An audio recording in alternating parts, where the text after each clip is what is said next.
The story begins in a small village in Ukraine, where we are shown a small house where a couple lives happily, spending their lives together. And the man living in this house is named Mykola, while his wife's name is Nastya. Nastya was a drawing artist who carved wood to make various types of statues, and Mykola is a teacher who teaches math to children at a nearby school, being a very good teacher loved by all the children except for one named Evan. Evan was a very rude boy who troubled his teacher Mykola in class every single day. And because Evan belonged to a rich family while Mykola was a poor man, Evan would even make fun of Mykola's looks and clothes, wanting Mykola to lose his temper over his insolence and hit him so that he could complain and get Mykola fired from the school. But Mykola was a very calm person who remained unaffected by his words and stayed happy in his own life. Since Mykola did not have any electronic gadgets like a TV in his house, he could not get any news of the world. But one day while Mykola was at his school, he heard a news report on TV stating that Russia had attacked Ukraine, killing many soldiers and capturing many places in Ukraine.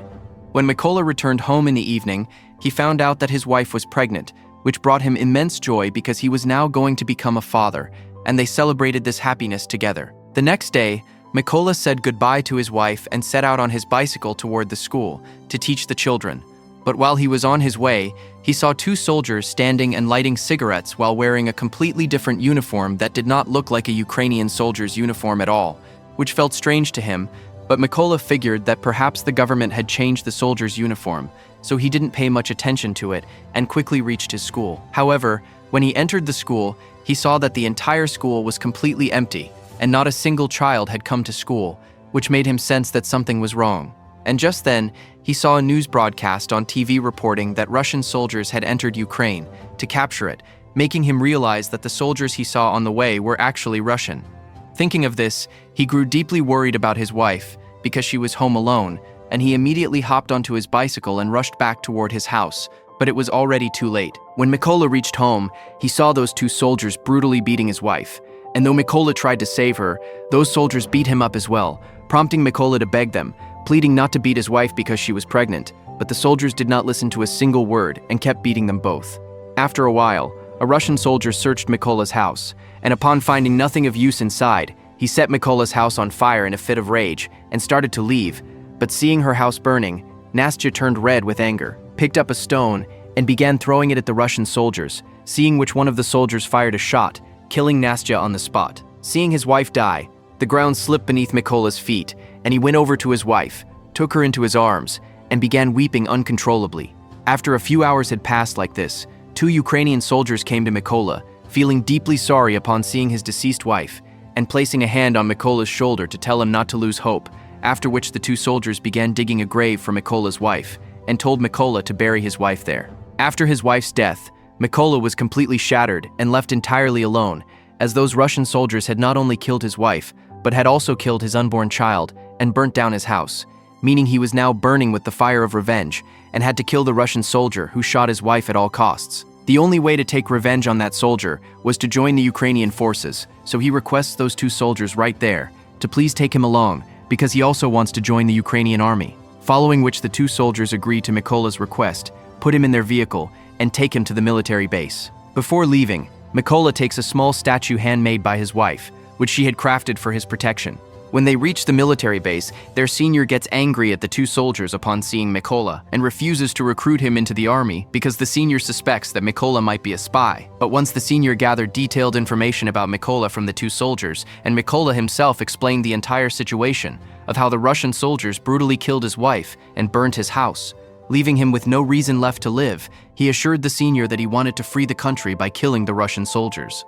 Hearing this, the senior agrees to recruit Mykola into the Ukrainian army, and his training begins the very next day. Since Mykola was just an ordinary civilian, he faced a lot of difficulties during the training, having spent his entire life teaching math with absolutely no knowledge about guns. So when all the soldiers were assembling guns, Mykola was extremely slow compared to them and ended up assembling his gun last of all, making the officer feel that Mykola would never be able to become a good soldier. Yet Mykola did not give up and kept his focus on the training. One night during training, Mykola tells his senior not to call him by his real name because his code name is Raven. Hearing which, everyone started laughing at him, and the senior informed him that a code name is not earned so easily and requires a soldier to perform a major heroic deed for the country. Mykola did not take these remarks negatively and began working even harder, practicing to learn things even at night when all the other soldiers were asleep. One day, the senior informs all the soldiers that they have a shortage of snipers and need to increase their numbers to counter the Russians, asking everyone how many of them want to become snipers,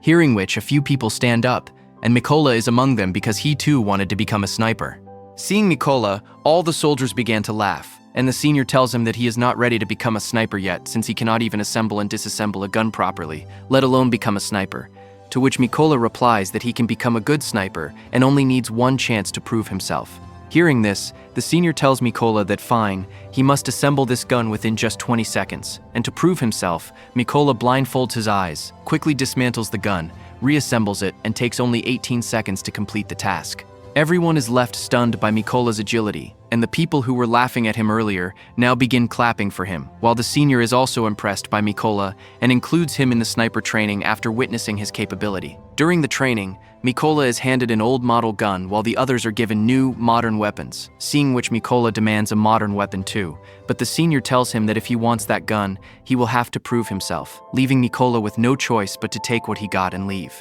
During the training, the senior tells everyone that no matter what situation a sniper faces, they do not move even an inch from their position and keep their aim locked onto the target. And to practice this, the senior fires bullets near everyone, eliminating any sniper who flinches from their position. But when it is Mykola's turn, he does not move at all and keeps his aim steady, thereby passing this training. In the next training exercise, the snipers are shown their target only once, and then their vision is blocked with a blackboard, during which they have to guess and shoot their target. And while some of the other soldiers pass this test, Mykola misses his target slightly and fails because the gun he had was quite old, making it very difficult to hit a perfect shot, though everyone knew that if Mykola were given a new gun, his aim would be completely perfect. The next training was even harder for the snipers because they had to shoot their target under the light of a flare in the darkness of the night, where the senior launched a flare and everyone took their shot, but no one could hit the target, leaving only Mykola, who had not fired yet because he realized that hitting a direct shot in the shifting light of a flare is impossible. So when the senior had launched the flare, instead of firing blindly, he used the light to estimate the distance of his target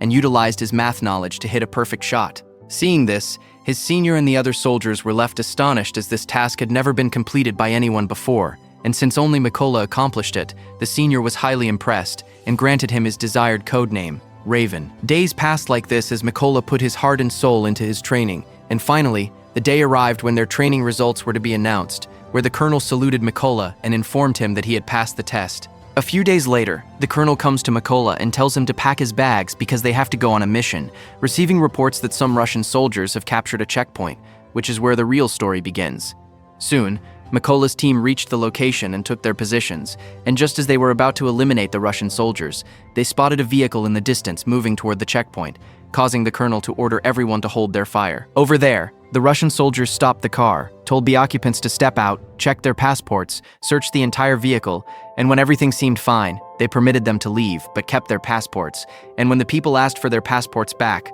the soldiers beat them severely. Seeing all this, the colonel ordered his soldiers to fire, and in a single stroke, all the snipers took down their respective targets, completing their first mission. When everyone returned to the base after the mission, Mykola noticed that many of his comrades were not present at the base, making him anxious about where everyone had gone, and when he inquired about his remaining comrades, he was told that they had been sent on a separate mission. The next day, Mykola received news that during the mission his comrades went on. Most of them were killed, and all of them had been taken down by a Russian sniper named Sari, who was Russia's finest sniper. A few days passed like this, and Mykola set out on his next mission with his comrades, and upon reaching the location, they planted mines all around and sat tight in their positions. After a while, Russian soldiers arrived there, and along with those soldiers was Evan, the same boy who used to trouble Mykola in school and had now joined the Russian army. But as soon as the colonel orders them to shoot, Mykola gets a bit anxious because he did not want to kill his student. Yet Mykola sets his emotions aside and shoots the landmines placed there,